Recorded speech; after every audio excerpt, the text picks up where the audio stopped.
Olá, queridíssimos e queridíssimas escribas, tudo bom com vocês? Como é que vocês estão aí nas leituras? Sofia de Mello Brainer, Fernando Pessoa, Coral e Outros Poemas, o livro do Desassossego. E hoje a gente vai trazer um conceito que foi um conceito principal que eu usei na minha tese de doutorado lá na PUC, do Rio Grande do Sul. Mas antes, eu já sei que todo mundo já está inscrito no canal, mas quem ainda não está, que está chegando agora, se inscreva, e também ative as notificações para saber quando os vídeos vão estar no ar. Visitem nossas redes sociais lá no Instagram, no Facebook, baixe material de apoio. Você já tem 2 materiais de apoio, pelo menos, que é o de língua inglesa, o de Portugal. Dá uma estudadinha, dá uma lidinha para acompanhar o nosso processo. E hoje a gente vai falar sobre esse conceito de autobioficção, que foi um conceito que eu utilizei na minha tese de doutorado lá da PUC, em escrita criativa. Os projetos, tanto de mestrado quanto de doutorado da PUC, eles envolvem uma parte ficcional ou de poesia. Você pode escrever uma novela, pode escrever um romance, pode escrever um livro de contos, ou então um livro de poemas, um roteiro cinematográfico. São vários gêneros que você pode se dedicar. Então, a parte no caso da tese, pode usar uma parte ficcional e a outra parte teórica, que é um ensaio teórico. À luz de alguns teóricos que você escolha, você pode analisar a sua própria obra. É bem interessante, vale muito a pena. Pelo menos para mim foi um abrir de portas assim enorme na minha vida literária. E aí, inclusive, essa tese que eu escrevi, eu lancei ano passado, em 2019, em novembro, chama-se 12 Horas. É uma história de uma museóloga que é de Recife, que vai para Porto Alegre trabalhar no Museu de Artes lá no Marges. E ela recebe um convite de Porto Alegre para Lisboa, num voo que acaba dando em 12 horas. E toda a narrativa é durante esse voo. E ela utiliza um laptop, então ela utiliza tecnologia, diário digital, etc. E eu construí essa novela em 3 camadas. Uma camada autoficcional, apesar de ser em terceira pessoa do singular, que é a história dessa personagem, Arabella, essa museóloga. Uma camada de autobiografia, que é a terceira camada, que envolve Patrícia, eu, com o ensaio teórico, que eu faço uma análise à luz do Pacto Autobiográfico de Philippe Lejeune e de Jacques Lacan com o mito individual do neurótico. Eu faço análise do meu texto, meu próprio texto, e também tem uma parte de diários de bordo, em que eu vou elencar todo o processo, o passo a passo da construção dessa novela, e também do próprio ensaio.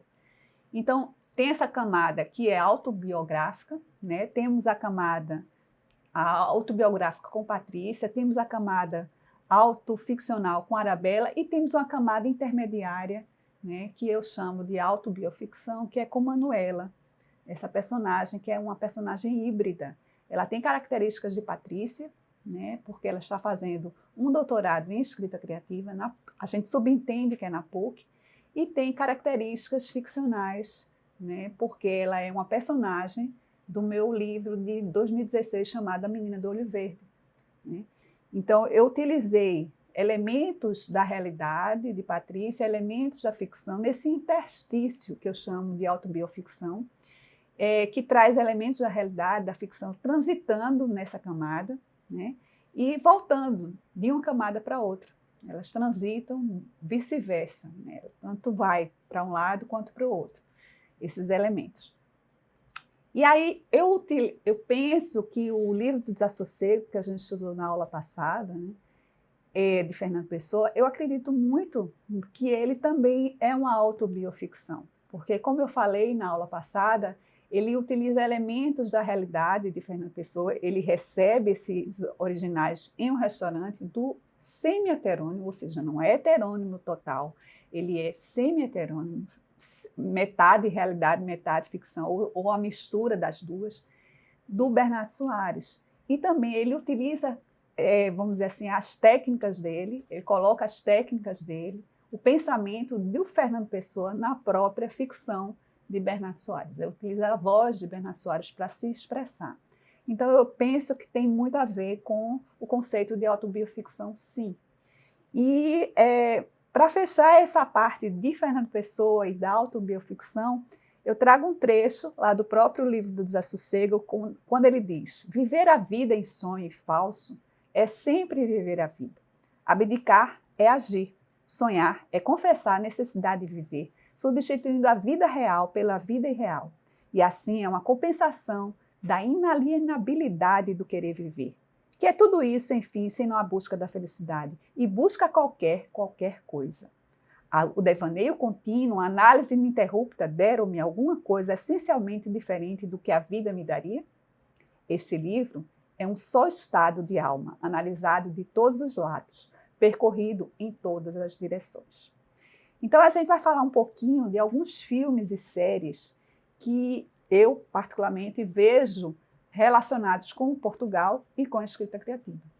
O primeiro deles é um filme belíssimo, que eu super recomendo assistir, que é O Trem Noturno para Lisboa, que é com aquele Jeremy Irons, que todo filme dele eu adoro assistir, amo de paixão, eu acho ele um excelente ator, que narra a história desse professor bem ortodoxo, que é professor lá na Suíça, e ele estava a caminho da universidade, e quando ele vê uma moça quase se jogando da ponte. E ele vai lá, salva a moça, só que ele fica preocupado e leva essa moça para a aula, para a sala de aula, para ela ficar lá, para ela não se matar de novo, né? E ela desaparece, né? Durante a aula, ele procura ela depois e ela desapareceu. E deixou um casaco, e nesse casaco tem um livro de um poeta português. Resumindo, ele pega um trem noturno para Lisboa para tentar encontrar essa moça, encontrar esse poeta, porque ele se encanta com a poesia dele durante o trem, a viagem de trem, ele se encanta com a poesia desse poeta revolucionário, médico, etc., e que tem várias assim, conexões com ele mesmo, um desejo dele, até de libertação. Então, é um filme que eu super recomendo. Um outro filme, que na realidade é uma série da Rede Globo, chamado Os Maias, que foi de 2001, e que era com Fábio Assunção, com Ana Paula Arósio, com Valmor Chagas, e que eu acredito que foi muito feliz a adaptação do romance de Eça de Queiroz para a televisão, né? Então, cenários, o roteiro, a atuação dos atores é belíssima, é perfeita. Filme do Desassossego é um filme que, como o título diz, é sobre o livro do Desassossego. Ele é de 2010 e eu acho que é muito interessante assim, a proposta que eles fizeram de interpretar esse semi-heterônimo, né? Esse livro que é uma autobioficção sem fatos, como diz Fernando Pessoa. Eu acho que eles foram muito felizes também nessa interpretação. Correspondências, que é de 2019, lembra que eu disse que teve essa exposição lá de Sofia no Porto, né, na cidade do Porto? Em relação a essas correspondências que ela tinha, muito prolixa, com esses poetas do mundo inteiro, inclusive do Brasil. Então, é um documentário que eu sugiro que vocês assistam também. E fechando o ensaio sobre a cegueira, de 2008, que é a adaptação do livro, né, homônimo de Gabriel Garcia Marques, que tem aquele Mark Ruffalo, Juliana Moore. É um filme belíssimo. Eu gosto muito dos dois, assim, eu acho que eles foram muito felizes, né, nessa adaptação. É do Fernando Meirelles também, o filme. E eu também super recomendo. E para a gente finalizar, né, nosso exercício de desbloqueio, que tem a ver com essa coisa da restrição do tempo, que eu falei lá atrás de Humberto Eco, no pós-escrito ao nome da Rosa, quando ele diz que o obstáculo ele potencializa a obra, a criação. Então, eu sugiro que vocês, a partir de uma imagem, frase ou verso de Sofia de Mello Bryan Andressen, Fernando Pessoa, ou dos artistas, né? A gente falou de Maria Helena Vieira, falou de Gustavo Murro, também aqui apresentados, escreva em 15 minutos um pequeno conto, poema ou reflexão teórico-poética.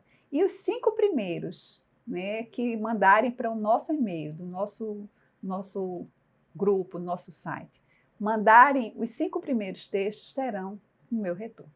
Então, próxima semana, né, corram lá e mandem os textos de vocês. E próxima semana a gente vai abordar o nosso querido Brasil, né, com autores daqui, com a nossa Clarice Lispector, que habitou aqui em Recife, e com a obra de outros escritores também brasileiros, para engrandecer a nossa escrita criativa.